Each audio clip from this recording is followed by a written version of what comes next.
Welcome all listeners of the new episode in the Games History series. Tonight we will present Risk, a famous strategy game from the middle of the last century.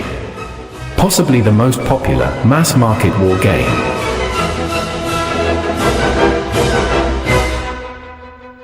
About the game. Take over the world in this game of strategy conquest, with figures and mission cards. In the Risk game, the goal is simple: conquest of the world. Players aim to conquer their enemies' territories by building an army, moving their troops in, and engaging in battle. Depending on the roll of the dice, a player will either defeat the enemy or be defeated. This exciting game is filled with betrayal, alliances, and surprise attacks. On the battlefield, anything goes. Defeat all of the enemy troops in a territory to conquer that territory and get one step closer to global conquest. The player who completes his or her secret mission first, and reveals the secret mission card to prove it, wins. Risk is a strategy board game of diplomacy, conflict and conquest for 2 to 6 players. The standard version is played on a board depicting a political map of the world, divided into 42 territories, which are grouped into 6 continents. Turns rotate among players who control armies of playing pieces with which they attempt to capture territories from other players, with results determined by dice rolls.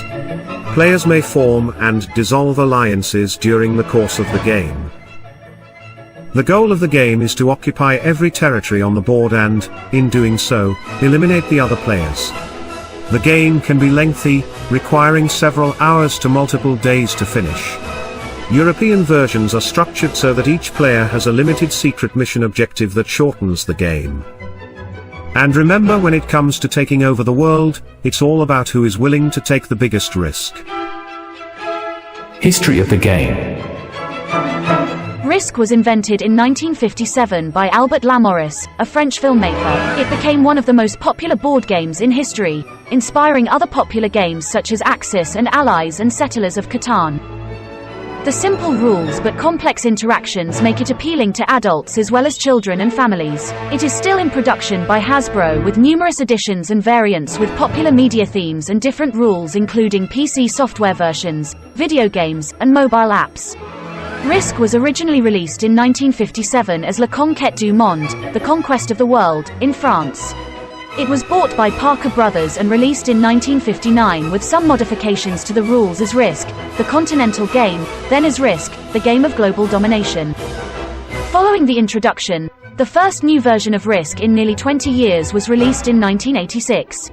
Called Castle Risk, it featured a map depicting 18th century European castles instead of a map of the world. It was a financial disappointment.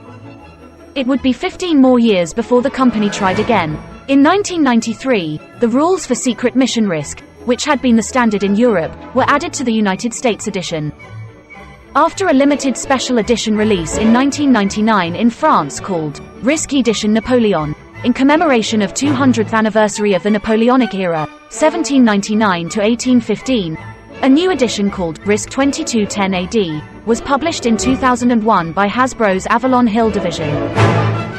The game was futuristic themed, featuring moon territories, ocean territories and commander units, and offered a number of expansions. Starting in 2002, Risk versions themed around media franchises such as Lord of the Rings, Star Wars, Transformers and various others were released in most years, sometimes as many as 6 editions per year. A collector's edition of Classic Risk in a bookshelf format wooden box was issued in 2005 as part of the Parker Brothers Vintage Game Series, distributed through Target stores. In 2008, Winning Moves, a Hasbro licensee, introduced 1959 Risk, a reproduction of the original Parker Brothers version with original artwork, wooden playing pieces and rules. Many themed versions are being published, along with new themed versions every year or 2. In the first editions, the playing pieces were wooden cubes, one set each of black, blue, green, pink, red and yellow, representing 1 troop each, and a few rounded triangular prisms representing 10 troops each, but in later versions of the game these pieces were molded of plastic to reduce costs.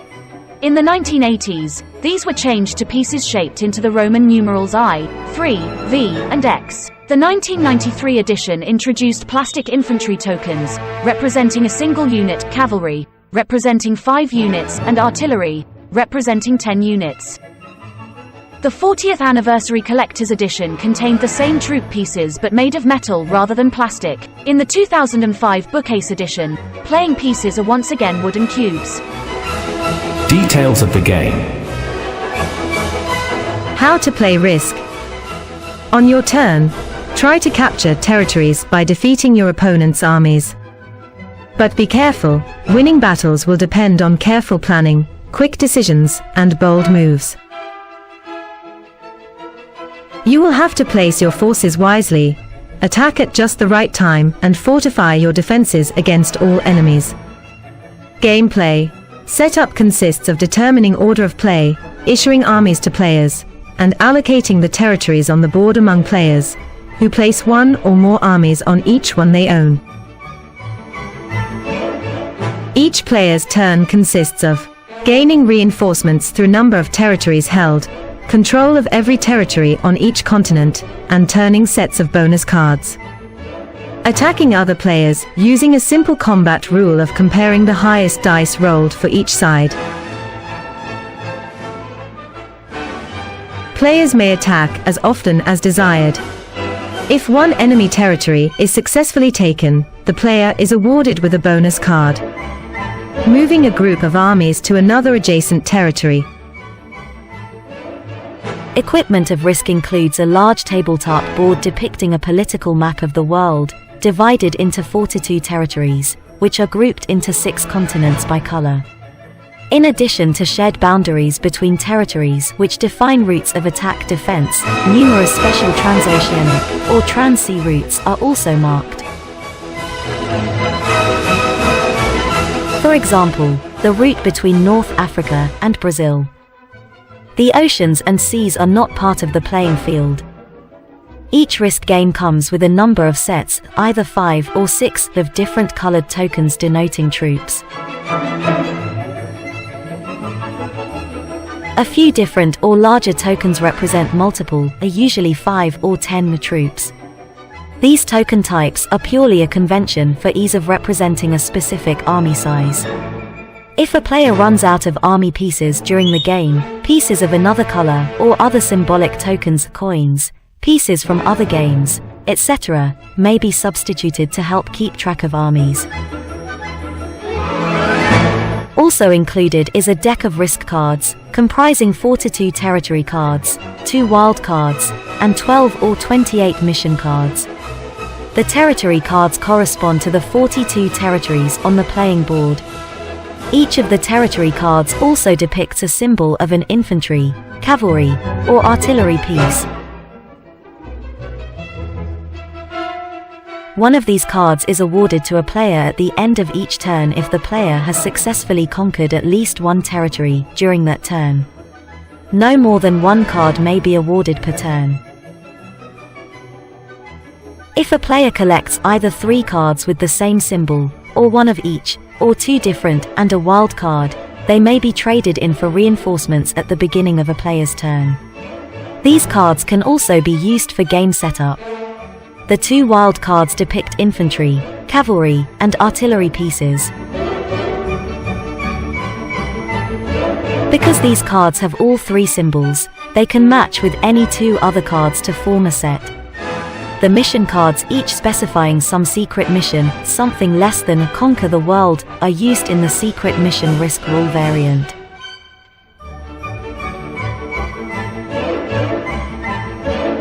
Standard equipment also includes 5 or 6 dice in 2 colors, 3 red dice for the attacker, and 2 or 3 white or blue dice for the defender.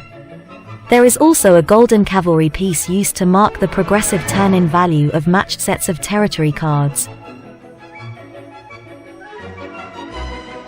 Territories? The following is a typical layout of the Risk game board, with a table of the corresponding continent and territory names. Each territory on the typical Risk game board represents a real-life geographical or political region.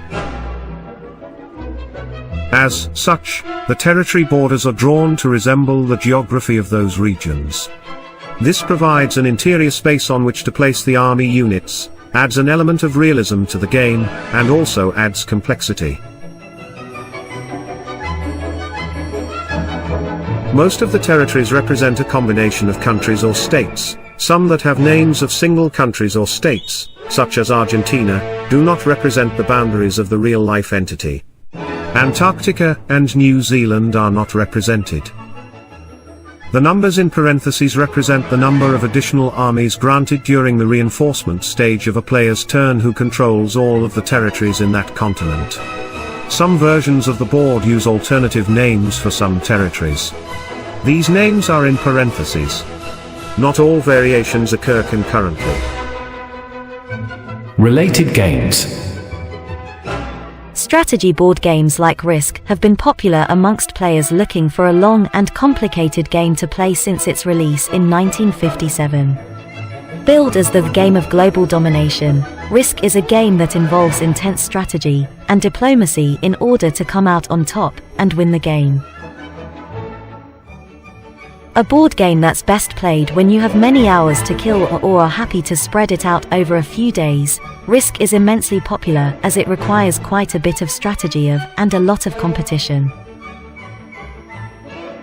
If you're sick of playing Risk but still want to have a collection of more games similar to it, make sure to check out these 10 great strategy board games that are sure to keep you entertained. Here are the most interested. The Settlers of Catan, Scythe, Axis and Allies, A Game of Thrones, The Board Game, Diplomacy, Dominion, Supremacy, Fortress America, Small World, Nexus Ops, Ghoststorm, Blood Rage, Eclipse. About Hasbro. Hasbro, a syllabic abbreviation of its original name, Hassenfeld Brothers, is an American multinational conglomerate with toy, board game, and media assets, headquartered in Pawtucket, Rhode Island. Hassenfeld Brothers. Three Polish Jewish brothers, Herman, Hillel, and Henry Hassenfeld founded Hassenfeld Brothers in Providence, Rhode Island, in 1923, a company selling textile remnants. Over the next 2 decades, the company expanded to produce pencil cases and school supplies. In 1926, Hassenfeld Brothers was incorporated. Hillel left for another textile business while Henry took charge of the corporation. They began making their own pencils when their pencil supplier began making pencil cases as well.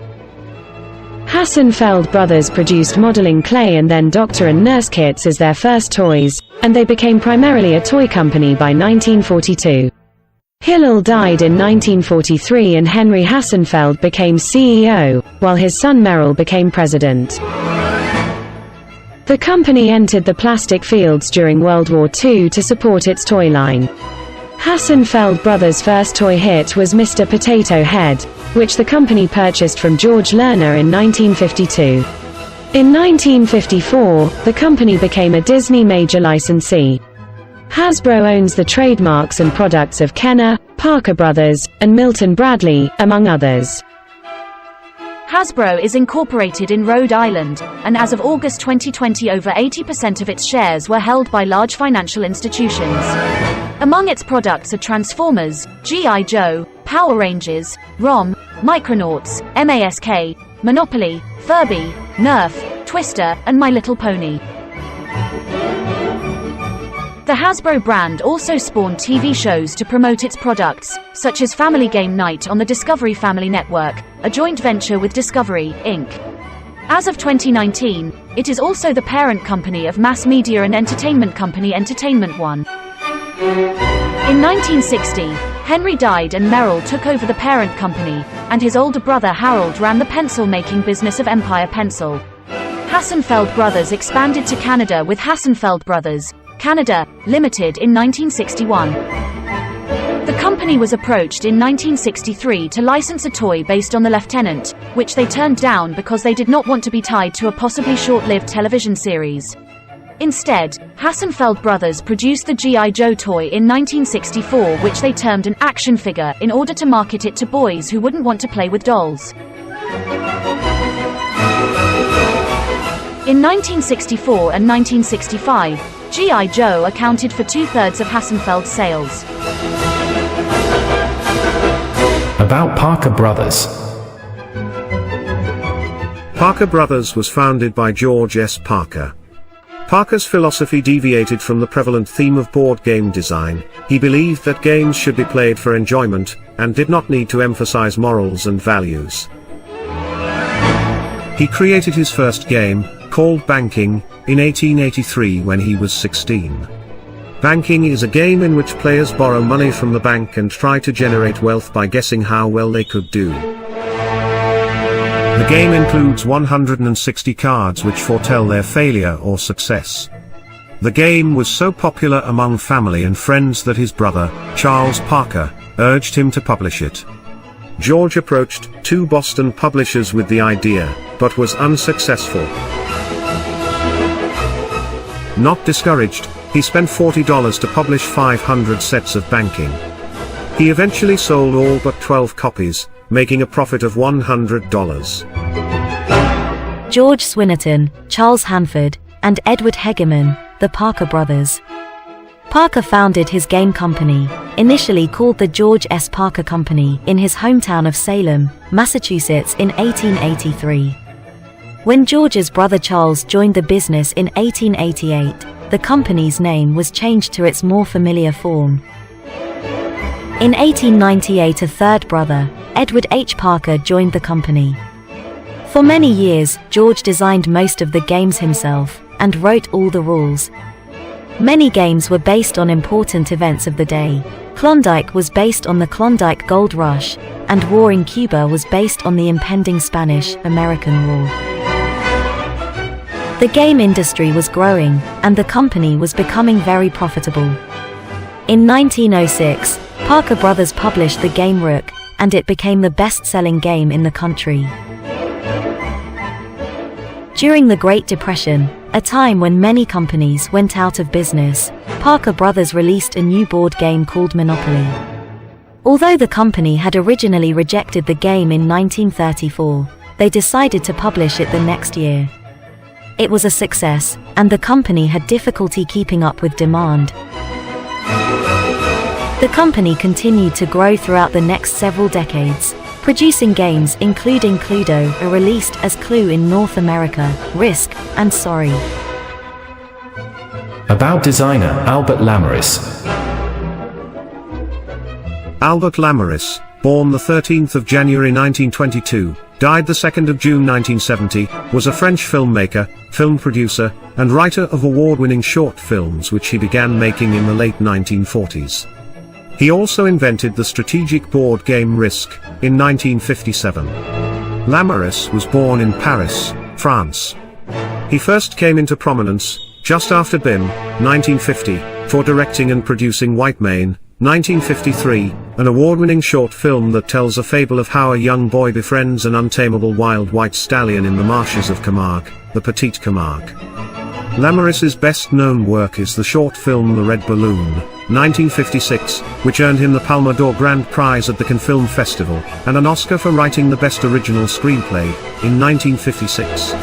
Lamaris also wrote, directed and produced the well-regarded films Stowaway in the Sky, 1960, and Circus Angel, as well as the documentaries Versailles, and Paris Jamais Vu. In addition to films, he created the popular strategy board game Risk in 1957. In the mid-60s, Lamaris shot parts of The Prospect of Iceland, a documentary about Iceland, which was made by Henry Sandoz and commissioned by NATO. Lamaris died in a helicopter crash while filming the documentary Le Vent des Amoureux, The Lover's Wind, during a helicopter tour of Iran in 1970. The helicopter was left where it crashed as a memorial to the filmmaker, and was still visible as of June 2012. Game Awards. Risk was inducted into Games Magazine's Hall of Fame in 1984, Academy of Adventure Gaming Arts and Design Hall of Fame in 1995. Adaptations. Many variants exist that are based on the original concept of the game of Risk and that contain much of the functionality of the original, but are not licensed by Hasbro, such as the video games Global Domination and Lux. Known as Risk clones, such variants have names not containing the term Risk to avoid legal issues. Some of these clones are available commercially, of which many have been released through the iTunes App Store, especially for the iPad. Several other Risk clones are distributed freely over the internet, such as Dice Wars. Games such as Nintendo Wars can be seen as a complex evolution which still holds some elements from Risk. Narco Guerra is a news game based on the basic Risk rules, played out over a map of Mexico with the intent of educating people on the Mexican drug war. An example of a board game inspired by Risk is the Argentine Teg. In addition to Risk clones, third-party products have been created which slightly modify traditional gameplay. Among the most popular third-party additions are virtual dice rolling simulators. These can act as virtual replacements to traditional dice or be used to automatically simulate the results of large battles between territories, significantly speeding up gameplay. Video games. Several video game versions of Risk have been released as Risk, starting with the Commodore 64 edition in 1988 and the Macintosh edition in 1989. Various other editions have been released for PC, Amiga, Sega Genesis, PlayStation, PlayStation 2, Game Boy Advance, and Nintendo Switch. In 1996, Hasbro Interactive released a PC version of Risk that included a new variation on the game called Ultimate Risk, which did not use dice but rather implemented the use of forts, generals, and complex battle strategies. Risk 2 for PC and Mac was released as a 2000 video game which includes classic Risk as well as board and gameplay variations. In 2010, Pogo.com added a licensed version of Risk to its library of online games. An Xbox Live Arcade version of Risk called Risk Factions was released on June 23, 2010. It includes classic Risk as well as a Factions mode where players can play as zombies, robots, cats, soldiers, or yetis. As of August 6, 2014, Hasbro and Ubisoft have announced a new Risk game to be released in 2014, on PS4 and Xbox One, as well as Xbox 360 and PlayStation 3. The game, developed by Zoe Mode and published by Ubisoft, was released in February 2015. It was subsequently ported to the Nintendo Switch, releasing on October 30, 2018. Television series adaptation. On January 11, 2021, it was reported a television series adaptation of the game is in development from House of Cards creator, Beau Willimon.